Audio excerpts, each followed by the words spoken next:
welcome back to my YouTube channel. My name's Nyjee, but everyone calls me Nyjee, so you already know. You can call me Nyjee.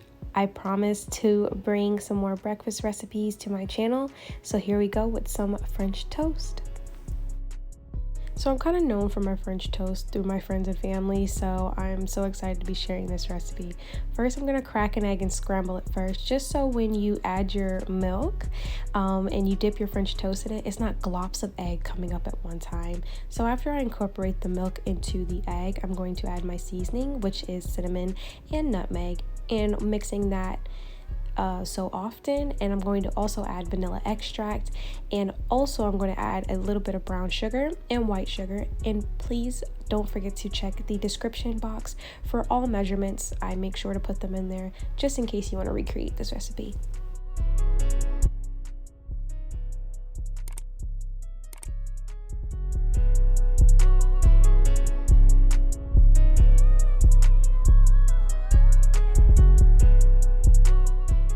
Now on to cooking the French toast. I'm going to use olive oil. I don't recommend using butter because olive oil has a higher smoke point and you want to have those nice crisp edges on your French toast. You know what I mean?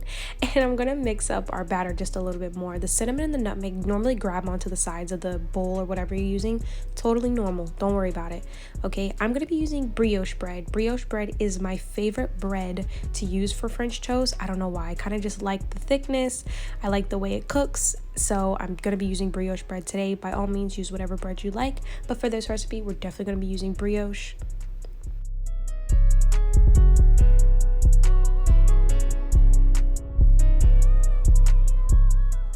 So adding the French toast to medium heat, I'm going to flip every maybe 4 minutes. Just want to give the toast time to be able to form a nice crust. And also you want to make sure you're cooking that egg that you added to your batter.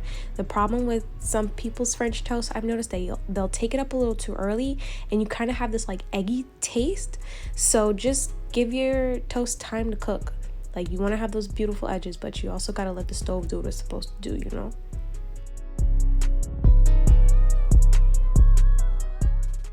But have y'all ever stopped to realize how French toast is really that, girl?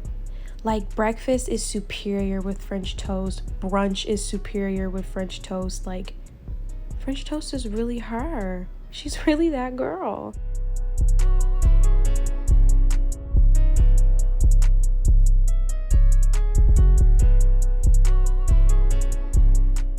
So now we're gonna go on to this Moscato glaze. I'm gonna start with half a cup of honey, and then I'm gonna incorporate this Moscato that I found in Walmart, y'all. It was $2.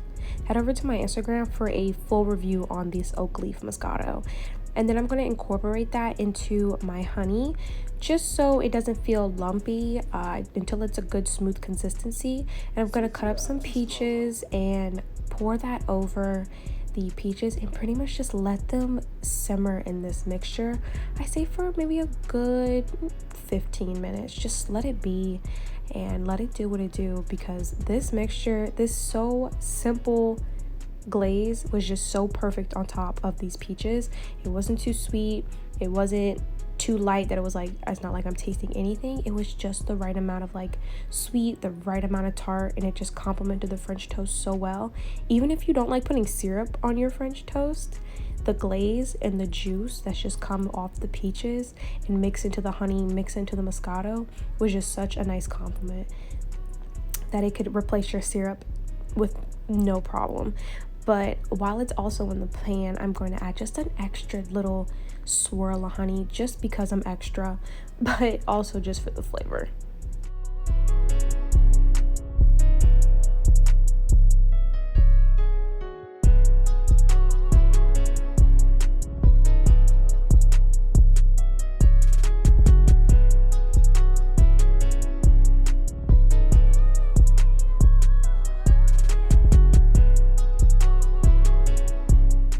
So once the peaches are done simmering, we're just about done. All the components are done for the dish.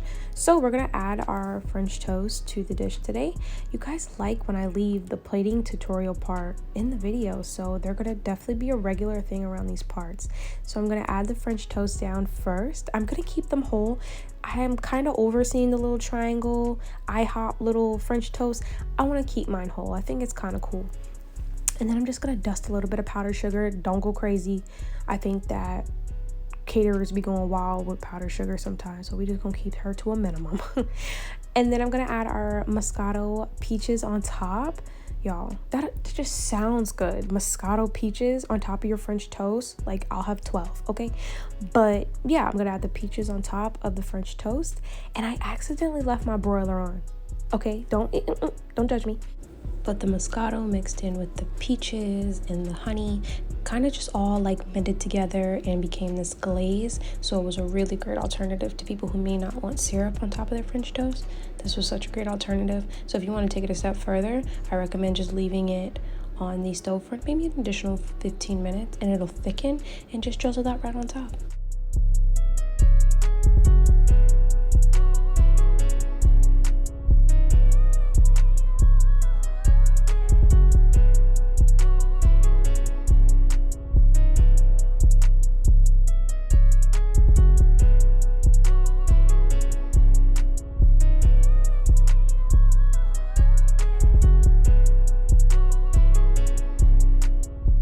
So if you remember, in one of my previous videos, I taught you how to make chantilly, which is French whipped cream. And I'm doing the same exact whipped cream process in this video too. I'm going to be adding, instead of vanilla bean, which I did the first time, I added brown sugar. So I did a brown sugar whipped cream. Cool, right? And after that, bada boom, bada bing, we're finished, okay? I give you French toast with a peach Moscato topping. Like, yum. I hope you guys enjoyed this video. I hope you guys enjoyed this recipe. I hope to see some of you guys recreate it, and I will see you on the next one. Talk to you later. Bye, guys.